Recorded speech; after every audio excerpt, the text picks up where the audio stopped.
Bueno, muy bien, volvemos a tocar el tema de los cincuentones. ¿Cuánto hemos hablado de los cincuentones en los últimos meses, particularmente en las últimas semanas y mucho más en los últimos días? Porque, bueno, definitivamente ayer, tras contactos al más amplio nivel que usted se pueda imaginar, pero particularmente luego de las correspondientes articulaciones en la bancada del Frente Amplio, se alcanzó un acuerdo para ofrecer una solución justamente a los denominados cincuentones. Este grupo que fue o que ha sido perjudicado por el régimen de AFAP desde su incorporación en el año 96. Bueno, justamente para conocer detalles de esa fórmula o de ese acuerdo macro que ahora tendrá que instrumentarse desde el punto de vista legislativo, vamos a recibir al diputado Jorge Pozzi, que es coordinador de la bancada del Frente Amplio en Diputados. Pozzi, ¿cómo le va? Buen día. Bien, buen día. Bueno, ¿se han liberado un poco las tensiones o todavía queda? No, se han liberado muchísimo las tensiones. No, quedan cosas instrumentales que estamos resolviendo en el correr de la mañana de hoy y seguramente nos va a llevar quizá mañana. Pero ya tenemos las redacciones de cómo va a quedar el articulado y... Claro, pues se le agregan artículos nuevos, digamos, ¿no? Se le agregan artículos nuevos. Hoy se va a votar en comisión a partir de las 12:30. Y mañana pienso yo que en una extraordinaria que va a ser a las 15 horas vamos a terminar de dar la aprobación legislativa al proyecto. ¿Qué coordinaciones, digamos, desde el punto de vista de instrumentación legislativa faltan? Porque hay cosas que tenemos que resolver bien para que no queden después con problemas de constitucionalidad y una cosa y la otra. Entonces eso nos hace que ahora de mañana termine acá, voy a ir para el Parlamento a hablar, juntarnos con el resto de los compañeros para ver cuál es el mejor camino que tenemos que encontrar para poder resolver esto prolijamente. Bien, obviamente llevó mucho tiempo, existían dentro de la izquierda posiciones marcadas respecto al proyecto original, se fueron sumando propuestas para ver de qué manera se podía zanjar las diferencias. La verdad, en algún momento muchos pensaron que por el poco tiempo que quedaba desde el punto de vista del año legislativo, no se iba a llegar justamente, pero finalmente se terminan zanjando esas diferencias con una propuesta que fue presentada por el IR y por los socialistas. Sí, en realidad, sí. En realidad nosotros hemos tenido una actitud en la bancada del Frente que nos ha dado mucho resultado, que es no hay paternidad de las ideas. Entonces, todas estas cosas que sucedieron, porque fueron y vinieron, sí es cierto que algunos compañeros presentaron cosas y después esas cosas se pusieron con la lupa de vuelta y volvieron para atrás. Y después se presentaron otras cosas, como por ejemplo el tema de los jubilados, de integrar a los jubilados a esta solución, que también salió como una resolución de toda la bancada. Entonces, yo creo que lo que construimos fue una salida común de toda la bancada de diputados del Frente. Y quiero resaltar una cosa, porque todos dejamos cosas por el camino, pero el esfuerzo que hicieron compañeros, básicamente algunos que tú nombraste, el Partido Socialista, del MP, el Partido Comunista, mismo a las 7:11, que hasta el último minuto no estaba convencida, junto con el esfuerzo que hicimos nosotros también, desde el punto de vista de la Asamblea Uruguay, en Nuevo Espacio, terminamos encontrándole la vuelta a una cosa que, como vos bien decía, en un momento determinado parecía muy complicada. Y todos los grupos se pusieron de acuerdo, el PDP, el IR, todos se pusieron de acuerdo para construir esto, que finalmente nos permitió salir en unidad con un buen proyecto, y con que, por lo menos por lo que uno lee hoy, las declaraciones de nuestros compañeros del Ejecutivo y todo lo demás en la prensa, con los cuales a veces no podemos hablar mucho, como que todo el mundo quedó contento.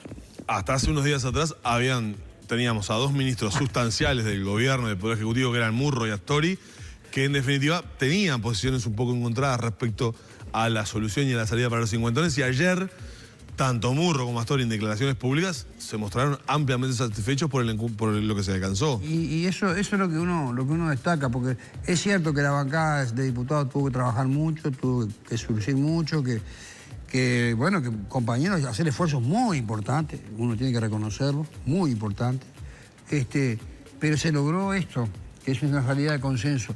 Y por eso yo, contigo que he conversado bastante allá en el Parlamento y todos con otros colegas tuyos también, digo, téngannos fe que de alguna forma le vamos a encontrar la vuelta, porque el Frente siempre la ha encontrado. Y yo creo que finalmente una cosa que la verdad, todos en un momento dijimos, ¿cómo salimos de esto? Nos felicitamos de que hayamos podido encontrar la manera de salir en unidad de todo esto y terminar haciendo un buen proyecto. para solucionar un problema que realmente existe. Porque acá no era problema cincuentones sí o cincuentones no, era cómo solucionábamos, arreglar el tema de los cincuentones que tenían derechos y ver el futuro un poquito más, con un poquito más de certezas. Y creo que eso finalmente se logró surgir. Sacamos otras cosas que ya no tienen que ver con los cincuentones, que es la rebaja de las comisiones de la SAFAP, que si bien va a demorar un tiempo en instrumentarse, porque hay que darle tiempo a la SAFAP que se adecúen al sistema, bueno, pero los que están en la SAFAP privada van a poder tener básicamente una rebaja de la comisión que se les cobra y además integrar una cosa que en un principio no estaba prevista, que eran los 2.400, 2.500 jubilados que ya se jubilaban por este sistema y que estaban también perjudicados tanto como los activos. Claro, ¿por qué en el proyecto original habían sido excluidos, por llamarlo de alguna manera, y ahora se los incluye en este? Bueno, ¿Dónde estuvo el cambio que se permitió incluirlos? Porque creemos que así como queda ahora el proyecto, está más equitativo, es más equitativo porque en definitiva son dos colectivos que tenían el mismo problema, simplemente que uno estaba en actividad y los otros no. En el proyecto original eso no se contempló, pero en la salida que encontramos, una de las cuestiones, porque había compañeros que decían que el proyecto era que tenía problemas de redistribución, o sea, que era negativa la redistribución que hacía y no era equitativo. Bueno, poniendo este colectivo de ex trabajadores que hoy están jubilados, lo hacemos mucho más equitativo y todos los que están perjudicados por la misma razón quedan de alguna manera equiparados en que ese perjuicio se solucione.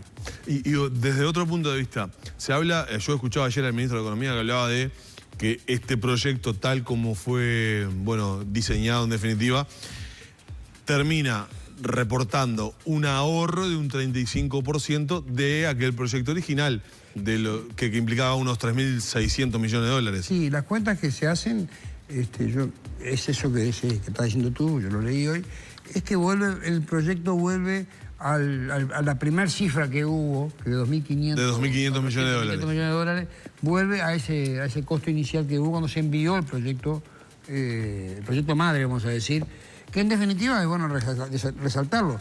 No se dejó de lado el proyecto del Poder Ejecutivo, se trabajó sobre el proyecto del Poder Ejecutivo y el proyecto del Poder Ejecutivo está casi todo, va a salir tal cual vino. Se le van a agregar estas cosas. Y una de las cuestiones que hay que quedar también claro, porque en un momento se manejó, es que la gente va a tener que hacer la opción inmediatamente, o sea, cuando este proyecto marca, porque en algún momento habíamos pensado... Claro, se había pensado que al final de la actividad laboral podían elegir. Eso cayó, eso no está, y se va a tener que hacer la opción ahora, a partir de que el proyecto esté instrumentado. ¿Qué valoración se hizo para eso? Porque en realidad si uno lo piensa de repente... Aunque te parezca mentira en ese aspecto, nosotros estábamos muy fuertes en eso de que fuera la elección al final, porque creíamos que le daba, por eso le pregunto, le daba libertad. Porque me da la sensación de que yo como usuario del régimen digo, bueno, capaz que tengo las cosas mucho más claras cuando la elijo al final que ahora. ¿Por qué se valoró ahí? Se valoró básicamente certezas. Y es increíble, nosotros conversamos mucho con nuestro compañero del Ministerio de Economía y la solución de elegir al final tampoco les gustaba mucho.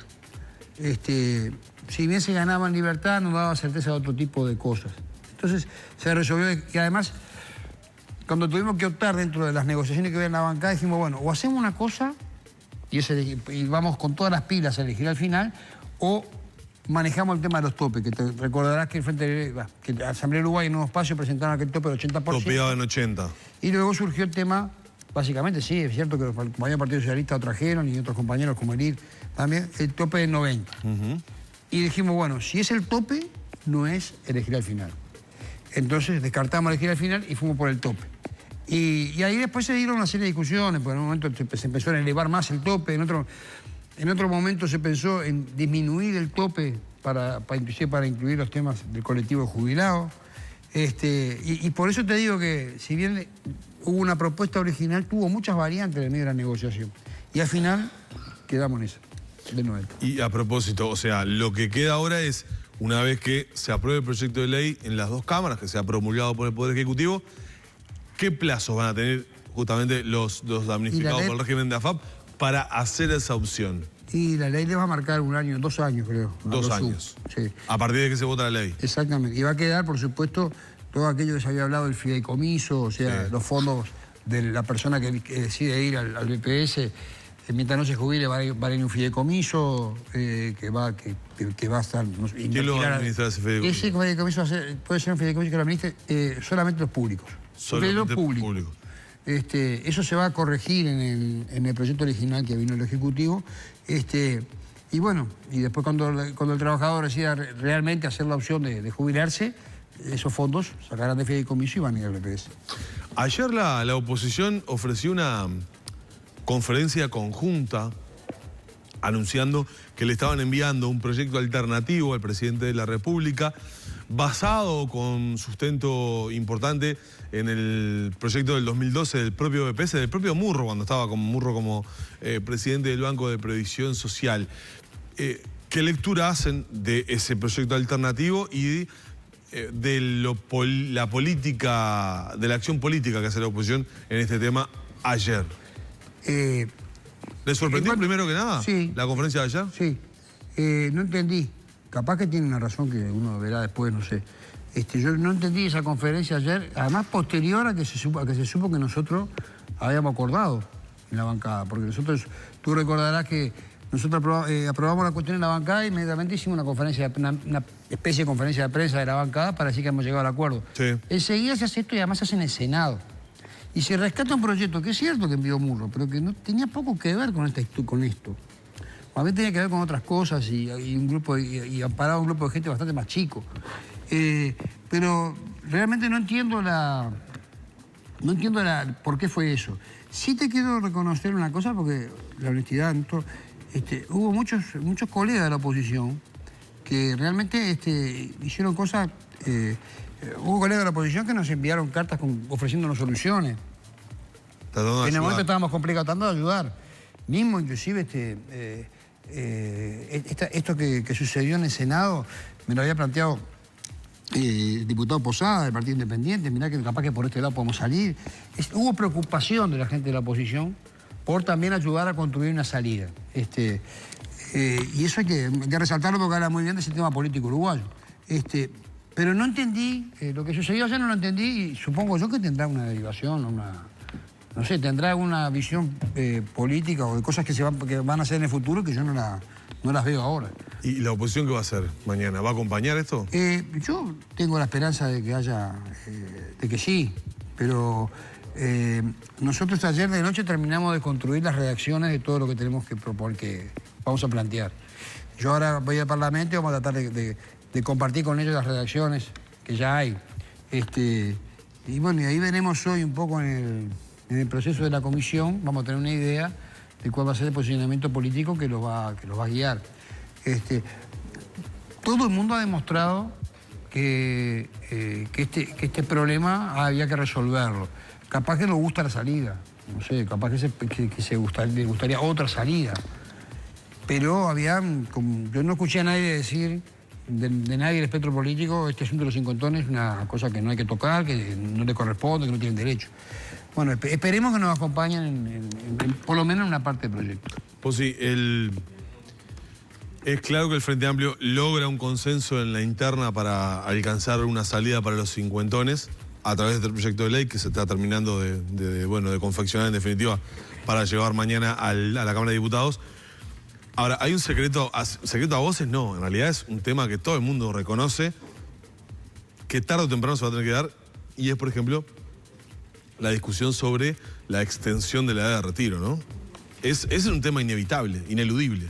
Sí, yo tengo posición sobre ese tema hace mucho tiempo. ¿Usted qué piensa sobre esto, particularmente? La reforma de la seguridad social es algo que se viene en el próximo gobierno. Gane quien gane.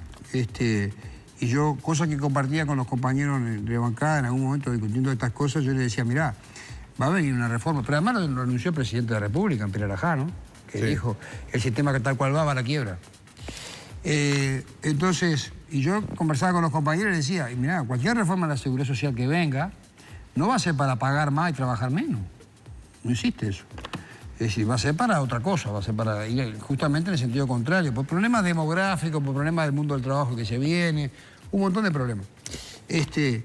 Pero bueno, yo pienso que no se va a poder demorar mucho más allá del próximo gobierno en intentar hacer una reforma de la seguridad social.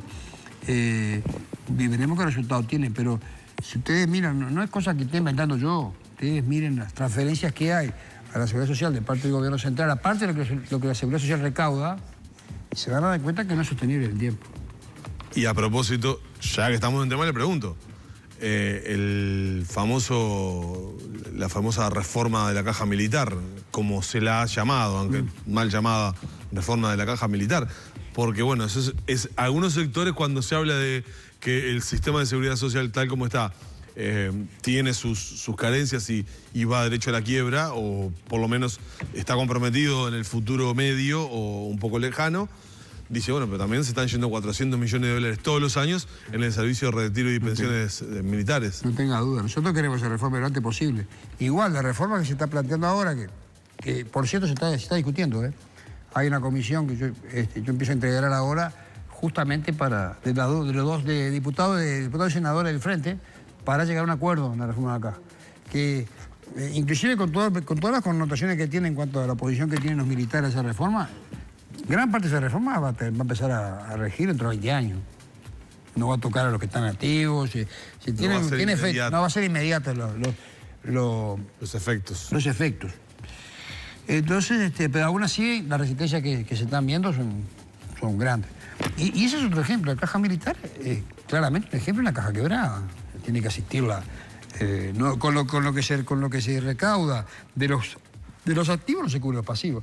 Pero no es el único ejemplo. Por eso, y ahí te robo un minuto más. Sí. Los sistemas de seguridad social de reparto tienen complicaciones. Los tienen en el mundo entero y en Uruguay también. Yo creo que uno de los ejemplos más grandes que me tocó vivir a mí, de una cosa que yo jamás pensé, fue la caja bancaria. Si nosotros, tú sabes que yo vengo del movimiento sindical, sí. Si hubo un ejemplo que tomábamos todos en el movimiento sindical de un sistema jubilatorio que tenía una base de reparto y solidaridad y que además pagaba por lo que vos realmente habías aportado y todo lo demás, y cómo aún a pesar de eso les daba para hacer inversión y tenían forestación, tenían ellos, era un ejemplo de administración. Eso, administrándola bien, invirtiendo dinero, y se quebró. Se quebró hasta el punto que yo participé de cuando se hizo la ley para salvarla. Sí. Entonces, eso indica que los sistemas... Y bueno, y si mirás todo el resto de las cajas de reparto son parecidos. Sí, han atravesado todos. Los profesionales es cierto que tienen sus recaudaciones, pero también hay que pagar el timbre. Los notarios, por otro lado, hay que hacer otra cosa de afuera. Y así hay que poner dinero de la sociedad para bancar el sistema. Entonces, los sistemas de reparto tienen estas complicaciones. Hoy por hoy, en un momento funcionaron y ahora no es un problema ya ni capaz que ni de administración. Es un problema que lo que entra es menos lo que sale porque la gente vive más años, llega mejor. Y bueno, y los supervivientes de la gente también viven más años y hay que seguir pagando pensiones. Y bueno, es algo que hay que encarar. Nos gusta o no nos gusta. Bien. Pozzi, gracias por estos minutos aquí en la mañana de Al contrario. Gracias a usted por la paciencia. Gracias. Termina bien el año, Pozzi, porque termina atando el tema de cincuentones y festejando con Peñarol. Por supuesto. Gracias, Pozzi. Vamos cerrando por acá la entrevista.